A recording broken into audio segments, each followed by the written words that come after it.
தோசையா? பார்த்தா எப்படி தெரியுதா? இதுக்கு தொட்டுக்க தேங்காய் சட்னி. சிக்கன் எதுவும் பண்ணலையா? சோறாவது வச்சிருந்துக்கலாம். சோறு வச்சா அதுக்கு ஒரு குழம்பு வைக்கணும், தொட்டுக்கிறதுக்கு ஒரு பொரியல் செய்யணும்.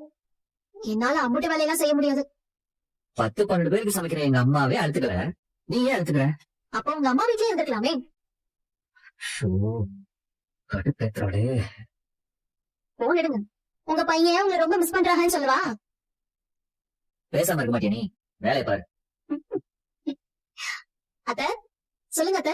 மீனா, உனக்கு ஒரு விஷயம் தெரியுமா? நீ பழனி தனியா மளிகை கடை திறக்க போறானா? என்னத்த சொல்றீங்க? ஆமா, இன்னைக்கு எங்க அம்மா உங்க மாமாவையும் என்னையும் பார்த்து பேசுச்சு. அதனால சரின்னு சொல்லிட்டோம். அவ அண்ணன் வச்சு கொடுக்குறாங்களா? ஆமா.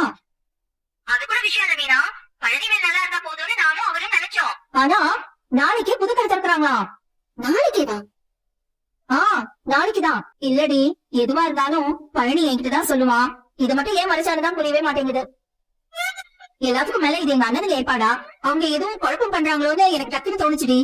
சச்ச அத்த, சொந்த தம்பி அத்த, அவர் விஷயத்துலலாம் அப்படி பண்ண மாட்டாங்க. என்னமோ எனக்கு ஒண்ணுமே புரியல. சரி, இறப்பு விளக்கு போடல. தம்பி கடை திறக்கிறான், போகாம எப்படி? ஆனா அங்க என்ன கூத்து நடக்க போதோ தெரியல. என் அண்ணனுக்கு எதுவும் வம்பு வளர்க்காம இருக்க. சரிடி, நான் வைக்கிறேன். இது பாரு, பழனி சொல்ற மாதிரி தெரியல. நீ விஷயத்த செந்தில் சொல்லிடு, சரியா? சரிங்க அத்த. சரி. என்னாச்சு? ஏதாவது பிரச்சனையா? பழனி வச்சுட்டு அவங்க கிட்ட எதுவும் சொன்னாரு? எதை பத்தி? அவரு சொந்தமா கடை திறக்க போறாராமே. என்ன கடை? மளிகை கடை. அப்படியா? இல்லையே, என்கிட்ட எதுவும் சொல்லியே. எப்போ? அப்பா ஏதாவது கடை வச்சு கொடுத்தாரா?